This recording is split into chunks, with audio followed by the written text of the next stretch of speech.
Jesus Coffee. Bon matin! Bon matin, ce matin, un message particulier, un message important. Là, vraiment une pensée de l'esprit, quelque chose qui est venu sur notre cœur et dont on aimerait parler ce matin. Je crois qu'on est en train de vivre et de sentir quelque chose de bon qui vient du vent de l'esprit.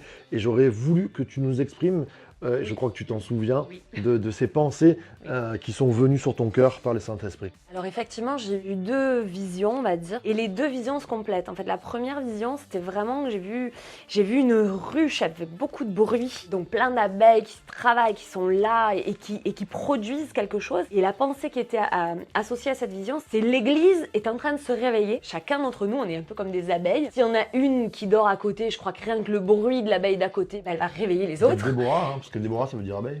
Ah, je savais pas, tu vois. Voilà, un moment fort où Dieu me dit, voilà, c'est comme une ruche qui est en train de faire du bruit et qui est réveillée, qui est active et qui produit quelque chose. La pensée associée, c'est que ça produit un miel qui est guérissante. Qui vient de l'abeille. Qui vient de l'abeille, mais qui est produite par son travail, en fait. Ça se passe par le Saint-Esprit de produire quelque chose qui va donner la vie autour de nous, parce qu'effectivement, l'abeille, quand elle produit son miel, le miel, ça guérit, ça a des vertus, on va dire, apaisantes, ça a des vertus nourrissantes aussi. En fait, l'Église, elle est comme ça. Le réveil vient par l'Église. En fait, ça va passer par l'Église, en premier. C'est vraiment nous qui devons être actifs. Oui, parce qu'on voit souvent le réveil spirituel comme Dieu fait tout, et puis c'est les gens qui viennent à l'église. Mais je crois que si les gens vont venir à l'église, c'est que l'église est déjà réveillée. L'église est déjà réveillée. Exactement. Il y a quelque chose qui est déjà là, en fait. Et la deuxième vision que j'ai eue, c'est quelques jours plus tard, où dans une réunion de prière du matin, parce qu'il se passe plein de choses à 6h30. Et oui, le jeudi matin, 6h30. Honnêtement, on en sortait, mais on était vraiment encore dans ce temps. Moi, j'étais vraiment encore dans ce temps. La vision que j'ai eue, c'était vraiment fort. En fait, Dieu qui enlevait un voile. Et je voyais des lumières en dessous. Et Dieu qui me disait, mais c'est déjà là, je l'ai déjà fait. En fait, c'est pas à venir. Le réveil, il n'est pas pour demain ou pour dans un an, il a déjà commencé. Et ça se passe par la maison de Dieu.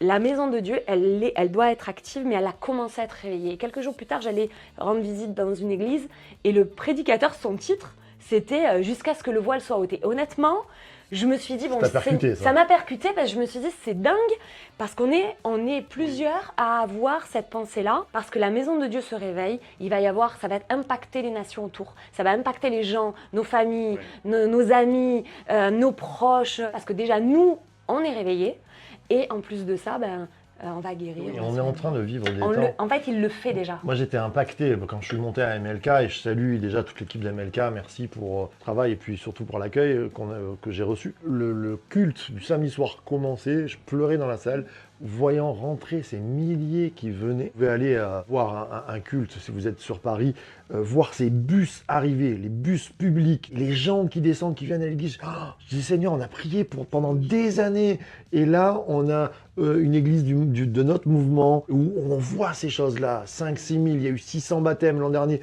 extraordinaire. Et je me disais Seigneur, waouh. Et on redescend, on commence cette semaine. Et vraiment, on a été impacté par le Saint-Esprit. Mon papa me disait, Marc, moi, j'entendais souvent dans les derniers temps, il y aura des réveils. Il me disait, ça me parlait pas trop. Et là, il me disait, avec du fond de ses yeux, il y a quelque chose qui est en train de se passer dans l'Église. Et des fois, ce que tu me disais à MLK, il y a quelque chose, une action du Saint-Esprit qui est indéniable. Alors, il faut s'attendre, soyons prêts. C'est même pas soyons prêts, marchons dans le réveil, j'allais dire. C'est ça, parce qu'en fait, on l'est déjà. Je crois qu'on est réveillés. Oui. À chaque dimanche, j'hallucine sur le nombre de personnes. Ils viennent parce qu'ils ont écouté, ils ont cherché une église, ils sont arrivés. Exactement. Dans notre église, c'est ce qui se passe. Le Seigneur envoie, et dans d'autres églises, on le voit aussi. Et on le voit aussi, c'est pas que Fréjus Saint-Raphaël. Dans d'autres églises, c'est pareil. Le réveil est là, marchons dans le réveil. Que ce week-end, le dimanche et dans tout, chaque fois que tu vas à l'église, marche pas comme quelqu'un de déshérité, mais comme quelqu'un qui a reçu l'héritage. Amen. Tu n'es pas un orphelin. On n'est pas des enfants de la maison. Amen. Eh bien, marchons dans le réveil et puis source de vie. The church to be, sois béni. Soyez bénis.